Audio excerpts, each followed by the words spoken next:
Topic है reversal of impairment. Reversal of impairment का मतलब क्या है?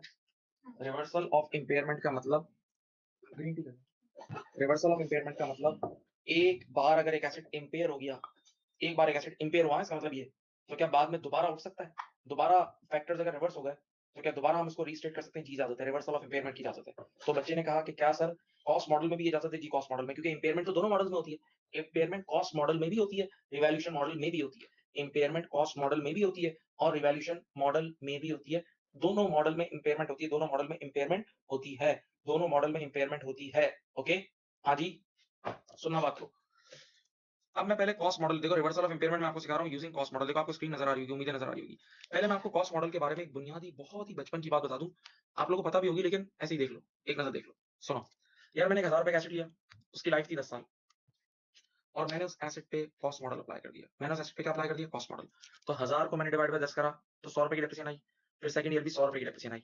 1000 रुपए का एसेट था, 100 से यहाँ डेप्रिशिएट हुआ, 100 से यहाँ डेप्रिशिएट हुआ, तो 1000 माइनस 100 माइनस 100, तो एनबीवी कितनी आ गई? 800 आ गई। एनबीवी आ गई 800 की। एनबीवी कितनी आ गई? 800 की एनबीवी आ गई, 800 की एनबीवी आ गई। ओके, अब याद रखना, इसको बोलते हैं हिस्टोरिकल एनबीवी या ओरिजिनल एनबीवी। कॉस्ट मॉडल में एसेट इससे ऊपर कभी नहीं जा सकता।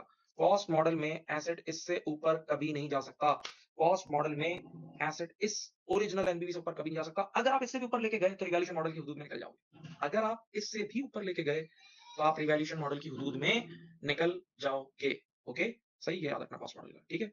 हाँ, चलो अब मैं आपके सामने पहला सवाल रिवर्सल ऑफ इम्पेयरमेंट करा रहा हूँ यूजिंग कॉस्ट मॉडल।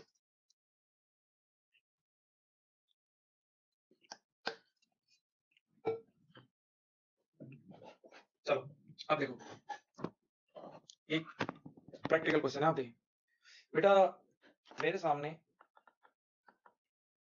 एक एसेट नजर आ रहा है आप लोगों को, उसकी कॉस्ट कितनी है? 1000 रुपए और उसकी लाइफ कितनी है? 10 साल। एसेट की कॉस्ट 1000 और उसकी लाइफ कितनी है? 10 साल, ठीक है। अगर मैं 1000 डिवाइड बाय 10 करूं, 1000 डिवाइड बाय 10 करूं तो लाइफ डेप्रिसिएशन कितनी आती है? 100 रुपए आती है। हाँ, अब बताओ 1000 में से 100 डेप्रिसिएट, 1000 माइनस 100 करा तो एनबीवी 900 आ गई। प्यारे बच्चों देखो गौर से, 1000 रुपए का एसेट था, लाइफ थी 10 इयर्स, तो मैंने 1000 को डिवाइड बाय 10 करा तो एक साल की डेप्रिसिएशन कितनी आ गई? 100 रुपए आ गई। तो 1000 माइनस 100, एनबीवी आ गई 900, एनबीवी कितनी आ गई? 900 रुपए की, ठीक है। अब ईयर 1 के एंड पर, ईयर 1 के एंड पर मुझे इम्पेयरमेंट की हिंट मिली। जब इम्पेयरमेंट की हिंट मिली तो आपको पता है हम इम्पेयरमेंट टेस्टिंग करते हैं और इम्पेयरमेंट टेस्टिंग के लिए हम निकालते हैं रिकवरेबल अमाउंट। रिकवरेबल अमाउंट, अच्छा बेटा मैंने आपको रिकवरेबल अमाउंट निकालना सिखा दिया, मैं आपको रेडीमेड दूंगा। आपको रिकवरेबल अमाउंट निकालना बच्चों सिखा दिया, अब रेडीमेड दूंगा। तो रिकवरेबल अमाउंट लेटेस्ट से आया 630 का, कितना आया बेटा? देखो 630। अब मुझे बताओ, एसेट की एनबीवी है 900 और उसका रिकवरेबल अमाउंट है 630, इसका मतलब 270 रुपए की इंपेयरमेंट हो गई। एसेट की कैरिंग वैल्यू 900 है और रिकवरेबल अमाउंट है 630, तो 270 की क्या हो गई?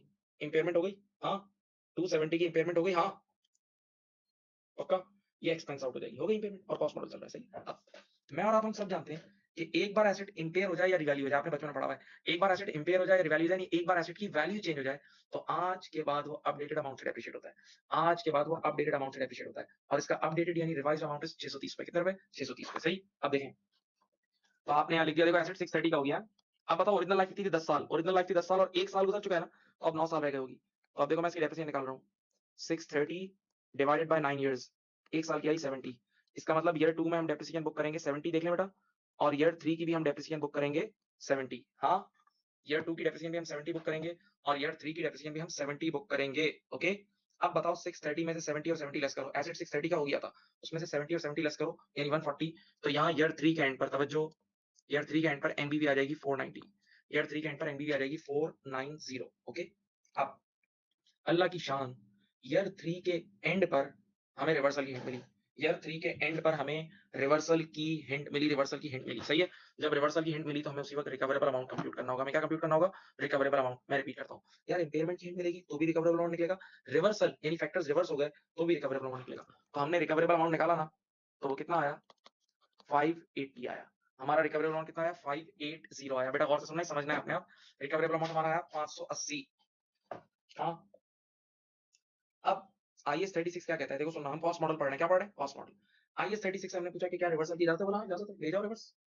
हमने फिर पूछा इजाजत है? बोला इजाजत ले जाओ। लेकिन साथ एक और बात बोली, बोला बस ये याद रखना कि जब आप रिवर्स कर रहे होगे ना, मेरी तरफ देखें, जब आप एसेट को रिवर्स कर रहे होगे ना तो एक बॉर्डर है, एक रेखा है, एक सीमा है, उस बॉर्डर को क्रॉस नहीं करना। बस मैक्सिमम उस बॉर्डर तक जा सकते हो। क्योंकि उस बॉर्डर को तुम क्रॉस करोगे तो तुम कॉस्ट मॉडल से निकल के रिवैल्यूएशन मॉडल के सूत्र में दाखिल हो जाओगे।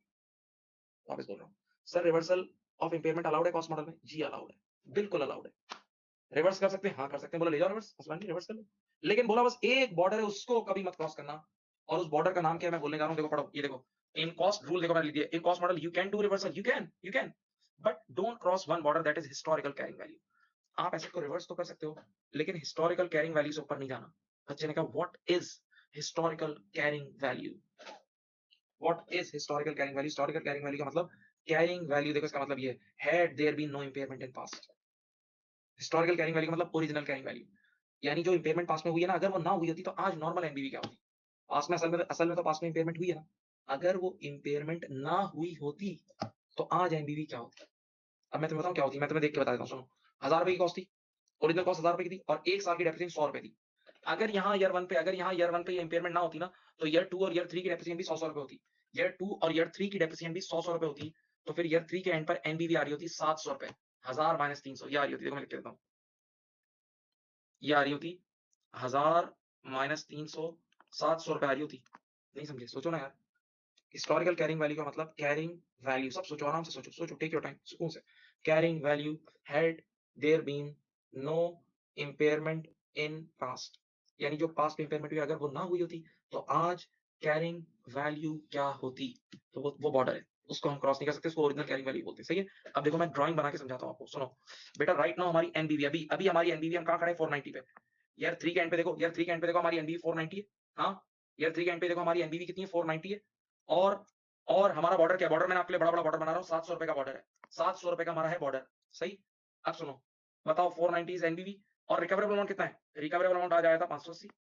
तो अब जरा सोचो, उसने बोला है कि रिवर्सल कर सकते हैं, बिल्कुल कर सकते हैं, आप आराम से रिकवरेबल अमाउंट तक ले जाएं, क्योंकि आप रिकवरेबल अमाउंट तक ले जाओगे तो अंदर ही अंदर रहोगे ना, उस 700 वाले बॉर्डर को क्रॉस तो नहीं कर रहे ना, तो ऐसे ही रिवर्सल फुल टाइम अलाउड है। तो आप यहाँ देखो, मेरी स्क्रीन पे देखें, आप 580 पे खड़े, आराम से आप, सॉरी आप 490 पे खड़े, 490 पे खड़े, आराम से 580 पे ले जा सकते हैं। तो 90 रुपीज का रिवर्सल फुल टाइम अलाउड है, क्योंकि आप बॉर्डर क्रॉस नहीं कर रहे हैं। तो यहाँ रिवर्सल की एंट्री बनेगी पीपी डेबिट 90 और पीएनएल क्रेडिट 90।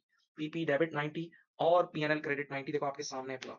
ठीक है, ये रिवर्सल अलाउड है, ये रिवर्सल अलाउड है, लेकिन वो 700 रुपए वाला बॉर्डर क्रॉस नहीं करना। 700 रुपए वाला बॉर्डर क्रॉस नहीं करना। ठीक है, एक मुझे व्हाट्सएप पे मैसेज करके जवाब दो कि आप बात समझ गए हो, ताकि जरा मुझे अंदाजा हो जाए। व्हाट्सएप पे एक मैसेज करके बताओ बात समझ गए हो?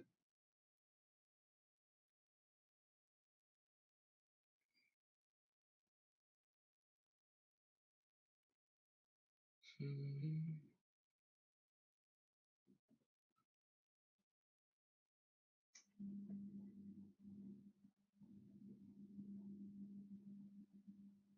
बेटा 700 जो है ना वो मैक्सिमम लिमिट है, यानी अगर आपका रिकवरी अमाउंट 700 तक आ जाए तो आप वहां तक ले जा सकते हो, लेकिन उससे ऊपर रोक लेंगे। वैसे तो अंदर ही अंदर रहना है, वो बॉर्डर है, बॉर्डर को क्रॉस नहीं कर सकते, वो बॉर्डर है। 700 तक ले जा तब सकते हो जब रिकवरी अमाउंट भी वहां तक आए। एक बच्चे ने सवाल किया, इसके इसीलिए इसका जवाब दे रहा हूँ।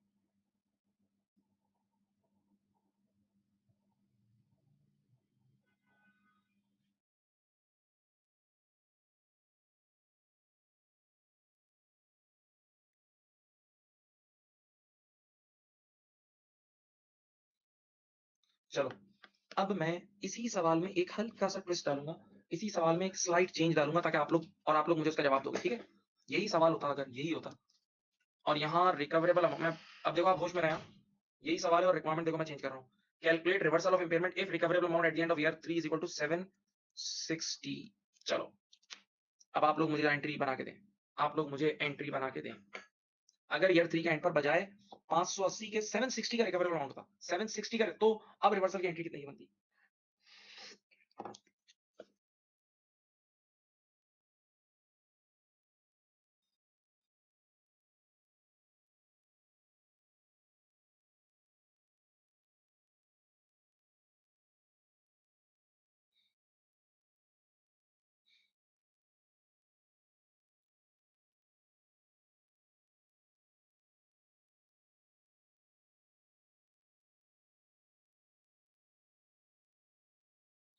आंसर, दो आंसर तो बिल्कुल सही आ गए, बाकी लोग भी बता दें।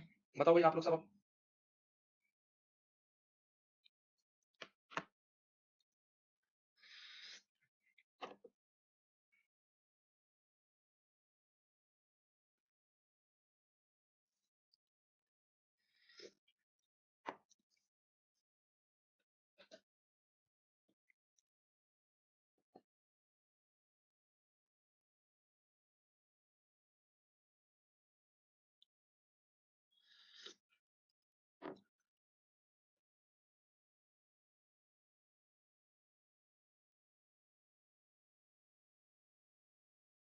आंसर आ जाएगा 210। जिन जिनका 210 आंसर आया बिल्कुल सही। क्यों? बेटा देखो सेकंड केस में क्या होगा?